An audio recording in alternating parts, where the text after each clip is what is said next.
अब हम बात करेंगे थर्मल एक्सपेंशन के बारे में, ठीक है। थर्मल एक्सपेंशन क्या होता है? It is the increase in the dimension of a metal on heating.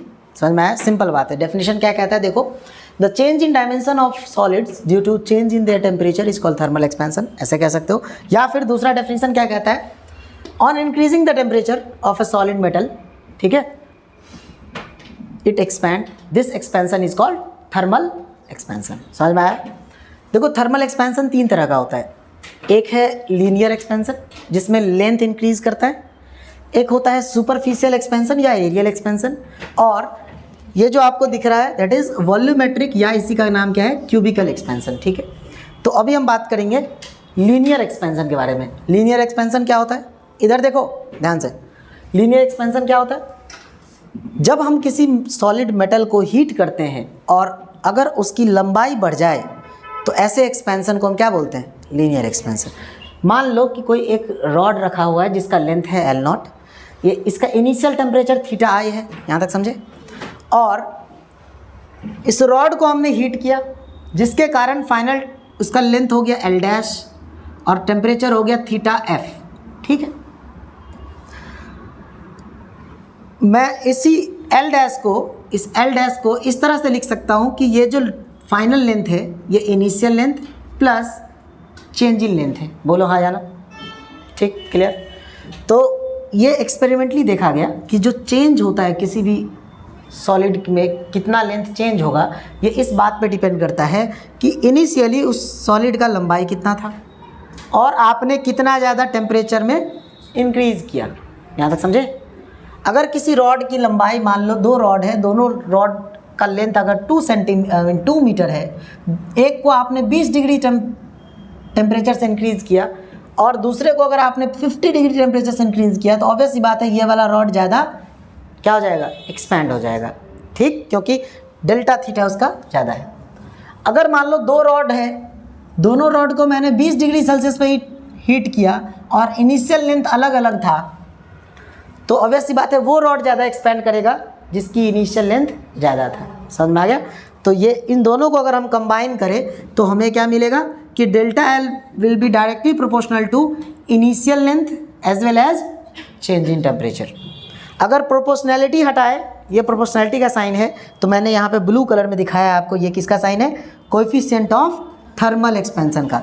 Proportionality हटाकर अगर हम इक्वल टू का साइन डालते हैं तो वहाँ पे एक कांस्टेंट आता है जिस कांस्टेंट का नाम है कोएफिशिएंट ऑफ थर्मल एक्सपेंशन। तो मैं क्या लिख सकता हूँ, delta L is equal to alpha L0 delta theta. Clear?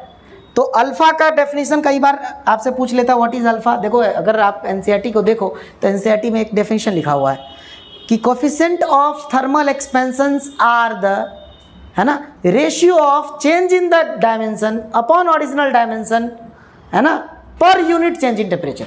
मैंने क्या बोला, ध्यान से सुनो।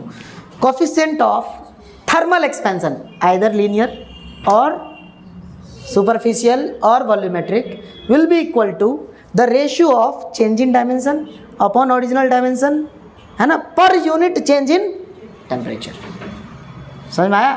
तो अब यही बात है, मैंने बहुत कई बार कह चुका हूँ मैं कि NCERT है बहुत गजब का चीज़। सोचो ये दो छोटे छोटे पतले किताब में 11th निपटा गया है ना। कभी हम पता नहीं धूल लग जाता है, अभी अपन कभी देखते भी नहीं है, लेकिन खैर। तो इससे अब यहाँ पे देखो आपको समझ में आया होगा अल्फ़ा क्या है, delta L upon L0 into delta theta. Clear? तो इसका बताओ, अगर कोई आपसे पूछे इसका यूनिट क्या होगा तो पर डिग्री सेल्सियस या पर केल्विन। इन जनरल मैं पहले बता देता हूँ आपको कि अधिकांश आपको डिग्री सेल्सियस ही दिया जाता है, ठीक है।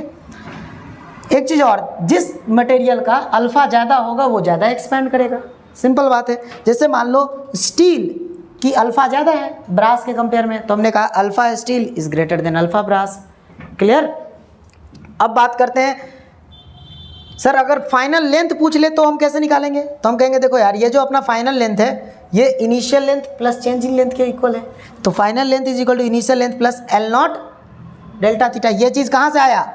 यहाँ से आया, देखो यहाँ से आया। समझ पा रहे हो? यहीं से आया ना। अब इन दोनों में देखो L0 कॉमन ले सकते हैं क्या अपन?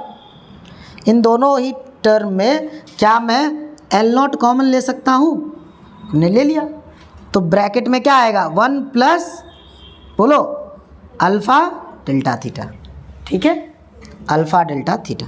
ये क्या है, फाइनल लेंथ आफ्टर एक्सपेंशन। तो ये था आपका थर्मल एक्सपेंशन।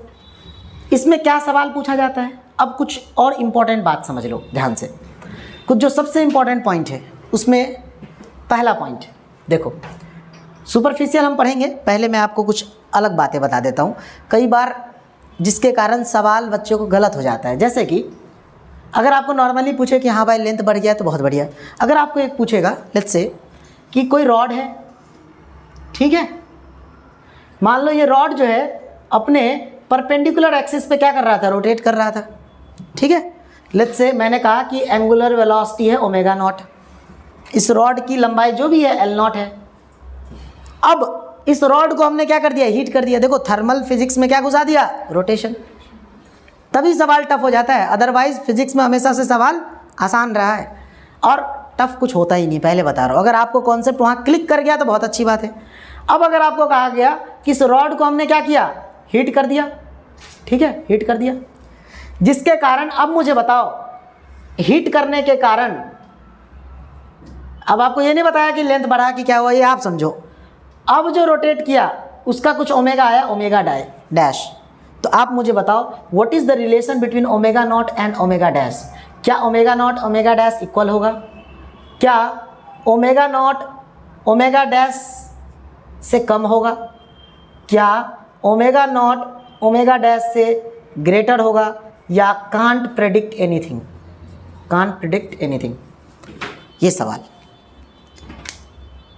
मेरी बात समझ पा रहे हो। तो अब देखो, अब आपके दिमाग में एक चीज़ क्लू चलना चाहिए कि यार अगर ये रोटेट कर रहा है तो सिंपल बात है सर, कोई भी चीज़ रोटेट कर रहा है, देखो कोई भी चीज़ अगर ट्रांसलेटरी मोशन में है तो उसके पास क्या है, मोमेंटम है कि नहीं, लीनियर मोमेंटम तो है। अगर कोई चीज़ रोटेट कर रहा है तो उसके पास क्या है, उसके पास एंगुलर मोमेंटम है, क्लियर। तो अगर किसी के पास एंगुलर मोमेंटम है और वो खुद ब खुद रोटेट कर रहा है, ठीक है, हमने उसको कुछ एक्सटर्नल काम नहीं किया, तो क्या होगा, कंजर्वेशन ऑफ एंगुलर मोमेंटम लगाएंगे। हमने बस टेम्परेचर बढ़ा दिया, उसको रोटेशन में कुछ एक्सटर्नली कुछ तो किया नहीं, जिसके कारण क्या हुआ, तुम बोलोगे सर जिसके कारण क्या हुआ, ये एल इंक्रीज कर गया, लेंथ इंक्रीज कर गया, तो अब क्या होगा, moment of inertia I is equal to M R square. Centre of mass का इस एक्सिस, पहले मान लो सेंटर ऑफ मास बिल्कुल बीचों बीच था, हो सकता है कहीं इधर थोड़ा शिफ्ट हो गया होगा, तो आई बढ़ जाएगा या कम होगा, बढ़ जाएगा, अवश्य बात है ना। अरे आर क्या है, लेंथ भी तो है, एम एल स्क्वायर, याद है तुमको, एम एल स्क्वायर बाय 12 होता था या 3 होता था, कोई बता सकता है। सेंटर पे क्या होता है, एम एल स्क्वायर बाय 3, और एक्सिस के बिल्कुल एंड पे क्या होता है, एम एल स्क्वायर बाय 12। तो अब वैसे देखो इसकी हम अगर बात करें एम एल स्क्वायर बाय 3, अब मुझे बताओ अगर लेंथ बढ़ेगा तो वैसी बात है आई बढ़ेगा कि नहीं बढ़ेगा, बढ़ेगा कि नहीं। हाँ सर, जब मोमेंट ऑफ इनर्शिया बढ़ गया, और हम तो जानते हैं कि क्योंकि ये कंजर्व रहेगा, क्या कंजर्व रहेगा, angular momentum, L final is equal to L initial. हम क्या लिख सकते हैं, I1 omega 1 is equal to I2 omega 2। अब बोलोगे सर I1 कितना था, I नॉट था। अब सिंपल बात है, ये छोड़ो सर, जब ये चीज़ इक्वल है, हम कहेंगे अगर आपका मोमेंट ऑफ इनर्शिया बढ़ गया तो ओमेगा कम हो जाना है, तभी ये इक्वल होगा। आपने क्या किया, मोमेंट ऑफ इनर्शिया को बढ़ा दिया, तो इनिशियल ओमेगा से कहीं ना कहीं ये चीज़ कम हो गया होगा, मेरा समझ पा रहे हो। अगर आप आई को बढ़ाओगे तो यार ये रोटेशन धीरे धीरे कम होगा कि नहीं होगा। याद है तुमको एक चीज़ और मैं बताया था, बहुत सारे एप्लीकेशन बताया था कि कोई जो आइस स्केटिंग जो लड़की होती है ना, girls skating on ice when he expand her hands, है ना, क्या होता है, हर एंगुलर वेलोसिटी के डिक्रीज, जब जो ही अपने पूरे मास को एक साथ कर लेती है तो बहुत स्पीड घूमती है, भूल गए क्या, याद है, वहाँ कंजर्वेशन ऑफ एंगुलर मोमेंटम का वो एप्लीकेशन था। तो यही बात है, अगर आप इस रॉड को हीट कर दोगे तो क्या होगा, लेंथ बढ़ जाएगा, ओमेगा कम हो जाएगा, तो उसका आंसर क्या हो जाएगा, फाइनल एंगुलर वेलोसिटी जो होगा वो इनिशियल से कम हो जाएगा। ठीक है, समझ में आया। एक और बात कि अगर आपको इसमें पूछे टॉर्क वॉर्क कुछ भी पूछे, देखो सबसे पहले ध्यान क्या रखना है तुमको, मोमेंट ऑफ इनर्शिया क्या हो रहा है, बढ़ रहा है या कम हो रहा है। ठीक है, हम ओमेगा बढ़ा घटा नहीं रहे हैं, ओमेगा बढ़ाने घटाने के लिए मुझे एक्सटर्नल फोर्स या टॉर्क लगाना पड़ेगा, हम लगा रहे हैं क्या, नहीं, हम सिर्फ हीट कर रहे हैं। हीट करने से क्या होगा, आई हम चेंज कर रहे हैं। तो जो अगर सिंपल बात है कि according to conservation of angular momentum, if I omega is equal to constant, अगर आप आई को बढ़ा रहे हो तो ओमेगा कम करोगे कि नहीं करोगे, मुझे बताओ, करेंगे? ठीक है, तो ये था आपका लीनियर एक्सपेंशन से रिलेटेड सारे कॉन्सेप्ट। इससे ज़्यादा बहुत बहुत कम चांस है कि इससे ज़्यादा कुछ पूछे। ठीक है, अब हम एक आध सवाल कर लेंगे, एक देखते हैं अगर अच्छा सवाल मिलता है तो एक सवाल करेंगे। ठीक है, और फिर हम बात करेंगे सुपरफिशियल एक्सपेंशन की। ओके, चलो।